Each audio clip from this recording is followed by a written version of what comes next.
Hello, everybody, and welcome to the second part of our introduction to the social media team at Laudit Solicitors.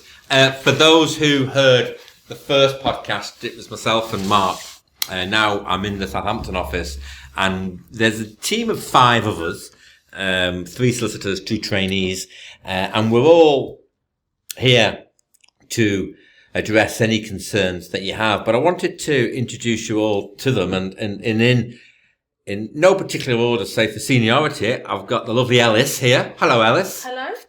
I've got Mark. You spoke yesterday, Michael, but hello, how are you? You got the same jumper on as yesterday, No, I haven't. I've got a different one on. I haven't opted for my multicoloured jumper as I did yesterday. Okay, long live Keith Chegwin. And I've got Fatima here. Hello, Fatima. Hello there. And Owen. Hi. Hi. Owen is our trainee, and Fatima's trainee qualifies in limbo, so practically qualified. So welcome everybody, and thank you for listening. The social media phenomenon is a word for you, and I wanted to address today, if you feel that you do need to make contact with us, how to go about it. So Ellis, you've got a problem, social media problem. Mm-hmm. You're worried about it. What are you going to do about it? First thing I would say is be clear as to what that problem is. Where is it based? What platform are you on? Can you contact the platform directly? But I would say get in touch with us to chat about it. Be very clear as to what you want the end goal to be. What do you want out of it? And then we'll take it from there. What do you mean by platform? What are you going on about? So you said social media problem. Yeah. What social media platform are you on? Facebook, Instagram, LinkedIn, Twitter. So it's like a house, the home platform. Yeah. I get it. And so you've got so the defamation and harassment, Mark. Defamation online. Yeah, so as we discussed yesterday, when it comes to all these online attacks that certain victims have been subject to, they seem to be quite varied as to what has happened to them, whether there's a troll, someone they know, someone they don't know. And yeah, we tend to find that a lot of them come under the umbrella of defamation, or which harassment is considered as under that umbrella as well, malicious falsehood. And that's where it turns sour for some poor person or company. We keep saying person, but it could be a business who have got a page on one of the social media platforms, as Ellis has just said. So we discussed it yesterday, didn't we? That we thought part 2 would be really interesting to introduce some of our colleagues that have to speak to people on the phone or through email about certain things that they've been subject to online. In fact, you're on the cold face dealing with phones. I saw you on the phone today. Yes. Yes, I was. What type of scenarios are you seeing? So sorry to interrupt. Let's take the Facebook examples. Yes. What type of Facebook examples are you seeing? So, I mean, it can vary. It could be somebody's posted something on Facebook that specifically says my name, which obviously clearly identifies the person, or it could be, somebody's alluded to something about me or my company on Facebook. So, Saying what? What? Tesco's are rubbish. Affecting my group, the person who runs this group, unfortunately had an incident, was known to bully so and so. Or this person's done this, for instance. So serious allegations Yes. about. I mean, we've had nonsense making allegations of someone being a paedophile or pedo. Bullying into somebody else committing suicide. All sorts of awful things. So quite unpleasant stuff. Yes. Which causing tremendous amount of stress and anxiety for the individual. Yes. And a question I get asked is, do I have a case of defamation? Yeah. And one of the things I always like to tell people, when you ask the question, do I have a case of defamation? If you're trying to bring a claim for defamation, you've got 12 months from when the thing was said or written. And what I like to say, in regards to what's been said, you need to think, what's been said, what proof do I have of it? What's the chances of what kind of harm will come of it? Yeah. If I were to issue a claim, what's counterclaim could the other person say, then that. So if you need to have a full overview, Yes. don't you, before you consider it? But certainly from a perspective of the more serious comments, people are. You've seen it, Owen, haven't you? In terms of the idea, people how they address each other, they can be quite rude, putting it mildly, but some of them can be quite obnoxious, can't they? Horrific comments. Yeah, and it's not even just the fact of it being on just one platform. Some are multifaceted and shared and screenshotted and posted on all forms of publications, which can really ruin someone's reputation or their companies. And I was always taught before the internet that in any form of litigation, you're only really as good as your documents, the evidence that you can rely upon. So, guys, from a perspective of if you feel that you've been the victim of harassment, you need to contact us with the correct documentation, I presume. Absolutely, yeah. If you don't have the evidence and you don't have the screenshots of the posts, copies of the comments that have been made, then there's nothing to prove that those instances happen. The internet is very fast paced, so things can disappear as quickly as they appeared. If you don't have the evidence in black and white, then it's she said, he said, your word against someone else. But I'm also conscious that all these social media companies, they all have the terms and conditions. They all have their acceptable policies that you need to follow. And so what I struggle with from a legal perspective is do you deal with these people directly and don't come to the law, or do you deal with us directly, who deal with the social media companies directly, or do you just go straight to court and litigate? I mean, how do you distinguish the best way to go about it? Again, using Facebook, Mark. What if I've been harassed by individuals on Facebook, family members. They've called me all sorts. What do? Do I go to Facebook myself and say remove it? Help me out.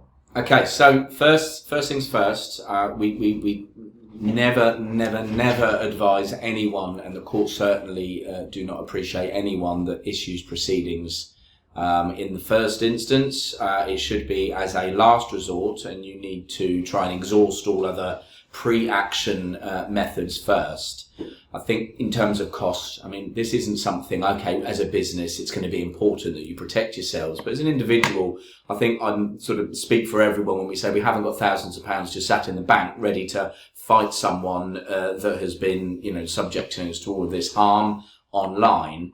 So I would say before you even pick up the phone to us, and by all means, please do call us. You're not going to get charged for a conversation, but, do try and reach out to the person. If you feel it's too aggressive, then of course you're going to avoid that. So then certainly do reach out to Facebook. But I think from a tactical point of view, it's all about tactics. And if you can show that you've reached out to the individual beforehand and said, come on, cousin Tommy, stop that. Yeah, and you can show that. And again, the screenshot point is crucial. Evidence is key, and you will be expected to provide all that in the first instance. Not even if you did sadly end up in court proceedings, it would be within the pre-action basis. As if a letter did have to be sent out, you've got to be able to point to everything and back up everything that you're saying. But certainly try and reach out and do everything yourself with that person. At the moment, I think what we're learning as well is that we've been writing what's instructed, we've been writing directly to the social media companies, often without much success, because they're in this, you need to talk to California, you need to talk to Dublin, you need to talk to... And they have automated systems in place that you have to go through. And you're being to get pushed to the right around level. and the can's being kicked down the road. And so what we advise is to bypass that to a degree, go to the solicitors.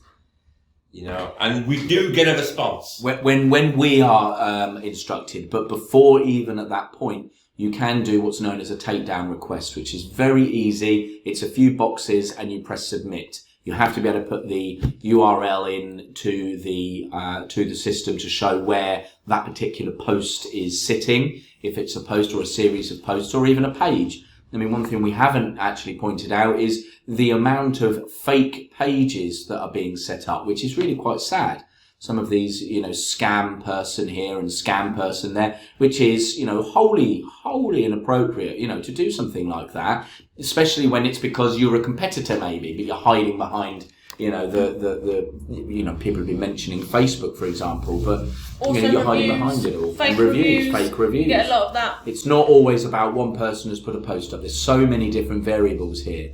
But the minute that you do pick up the phone to us, I'd like to think that you've made certain attempts to, you know, to have the said post or page taken down. And that's something that the court will also want to see. If it does go down that road and you are in court, the court are going to want to see the evidence that you've tried to exhaust all of the options that you had with the platform themselves before you then have had to take formal legal action to just pursue it. And then when we are instructed, we can then send a letter out.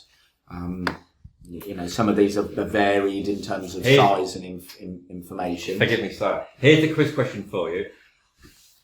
Out of the social media companies, Facebook, Twitter, Pinterest, Instagram, and YouTube, who would be the most popular out of them? YouTube. Instagram. So, according to the Stat Counter, global stats, social media stats worldwide for October 2021, the results are as follows. Facebook is worldwide. I was right. Facebook, 72.27% of the world follows Facebook. Mm-hmm. Yes. Twitter, 8.7%. Pinterest, 8.3%. Instagram, 4.2%.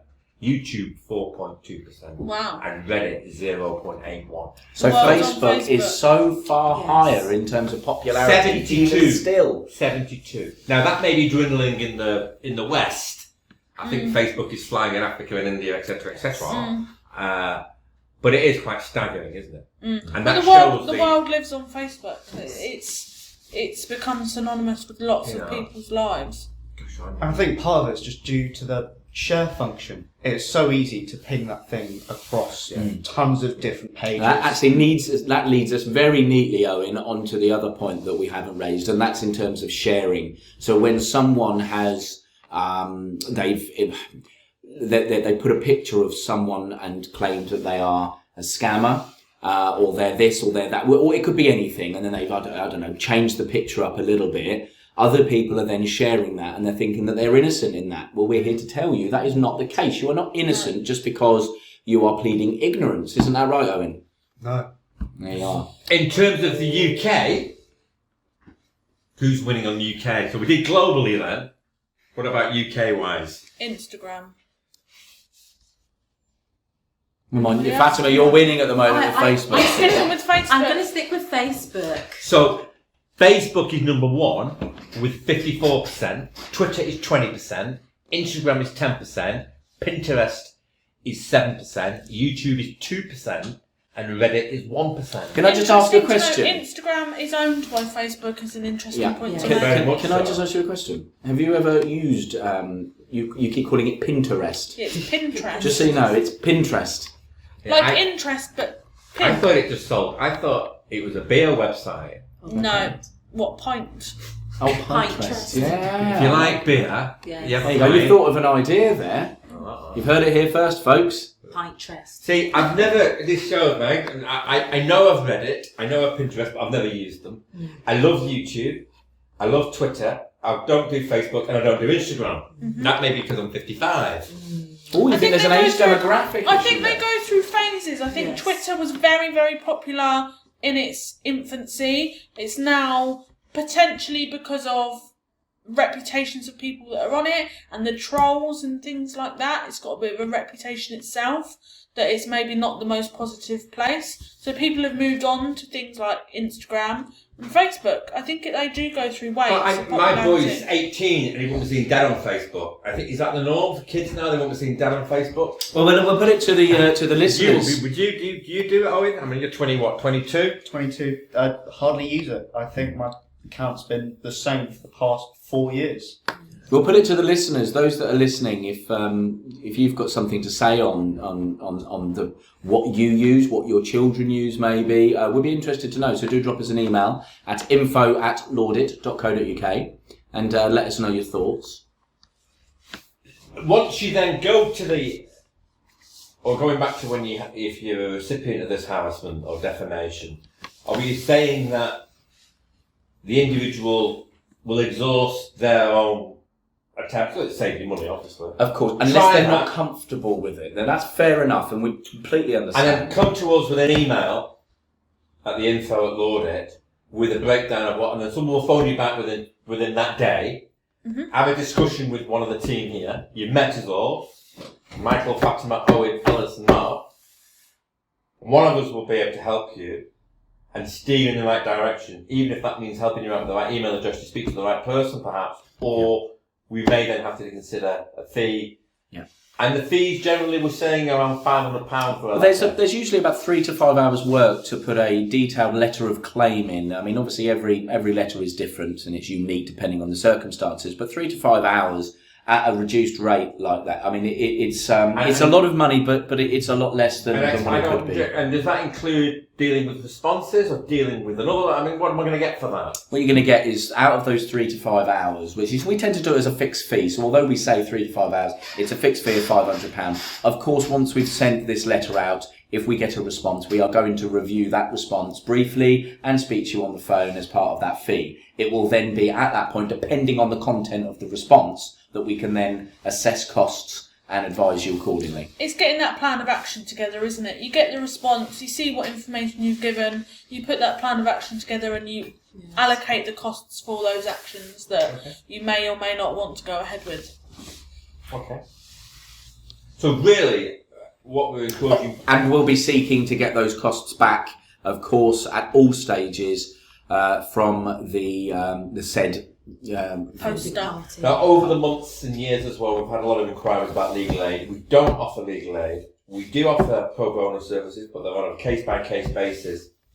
But we do encourage you, if you are of low income, to contact the SRA or the Law Society. And the SRA. The SRA being the Solicitors Regulation Authority. And they'll have a list of legal aid firms that may be able to assist you. We're not on the panel, we're not franchised, so... We're very sorry about that. We'll still take your call if you are desperate. So we're not going to charge you just to have a conversation. We might signpost you in the right direction. Yeah. Also, Citizens Advice Bureau is on hand for some matters. They'll be able to really signpost to certain resources. Okay. All right. Now we're going to keep doing a lot of these podcasts on this nature, this area of law, because there are some very specific points in terms of defences and the reason why someone may be behaving in such a manner that seems on the face of it as unreasonable. So do stay tuned in. We'll keep putting some very interesting podcasts together, and hopefully we can answer some of your questions to save you having to call us. Nice little cliffhanger there. There you are. Perfect. Well, thank you everyone for listening. It's been a pleasure to speak to you. And again, that email address is info@laudit.co.uk. Phone number 02380 235 979. It's been a pleasure, everyone. Thank you. Thank you so much. Take care. Bye. Take care. Bye. Thank you.